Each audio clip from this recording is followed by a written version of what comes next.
हर हर मोदी घर घर मोदीची पश्चिम महाराष्ट्रात पुन्हा हाक. पूनम तोडकर यांचा संघटन विस्ताराचा मास्टर प्लॅन. नरेंद्र मोदी विचार मंचच्या पश्चिम महाराष्ट्र प्रदेश अध्यक्षपदी पूनम तोडकर यांची निवड होताच मंचाने आता थेट गावागावात उतरण्याची तयारी सुरू केली आहे. हर हर मोदी घर घर मोदी अभियानाच्या माध्यमातून कोल्हापूर जिल्ह्यातील सर्व तालुक्यात संघटनेची ताकद उभी करण्याचा निर्धार करण्यात आला आहे. त्यामुळे आगामी काळात पश्चिम महाराष्ट्रातील राजकीय मैदानात मोदी विचार मंच आपली स्वतंत्र छाप निर्माण करण्याच्या तयारीत असल्याचे स्पष्ट होत आहे.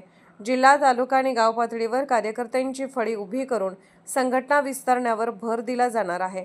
नव्या कार्यकर्त्यांना जोडतानाच महिला आणि युवकांना नेतृत्वाची संधी देण्याची रणनीती आखण्यात आली आहे.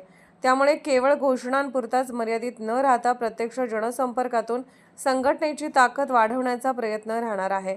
शासनाच्या योजना जनतेपर्यंत आणि जनतेचे प्रश्न प्रशासनापर्यंत अशा दुहेरी भूमिका मंचाकडून बजावली जाणार आहे.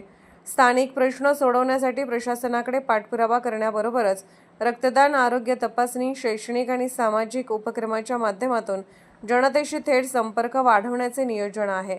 पश्चिम महाराष्ट्रातील विविध जिल्ह्यांचे दौरे करून पदाधिकारी आणि कार्यकर्त्यांच्या बैठका घेण्यात येणार आहेत. त्यातून आगामी कृती आराखडा निश्चित केला जाणार असून संघटन विस्ताराला गती देण्यात येणार आहे.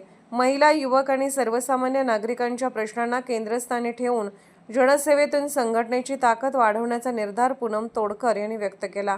राजकीय मैदानात नवी ताकद उभी करण्याचा प्रयत्न. पश्चिम महाराष्ट्रातील राजकारणात आपले स्थान निर्माण करण्यासाठी मोदी विचार मंचाने आखलेली ही रणनीती महत्त्वाची मानली जात आहे. गाव पातळीवर कार्यकर्त्यांची फळी उभी करून जनसंपर्क वाढवण्यात मंचाला यश आले तर आगामी काळात स्थानिक राजकारणात या संघटनेची भूमिका अधिक ठळक होण्याची शक्यता आहे. त्यामुळे हर हर मोदी घर घर मोदीचा नारा केवळ अभियानापुरता राहणार की त्यातून प्रत्यक्ष राजकीय ताकद उभी राहणार याकडे आता लक्ष लागले आहे. कोल्हापूरहून दर्पण न्यूजसाठी अनिल पाटील. निर्भीड बेधडक बातमीसाठी दर्पण न्यूज चॅनलला लाईक करा, शेअर करा, सबस्क्राईब करा. मुख्य संपादक अभिजित रांजणे, दर्पण न्यूज.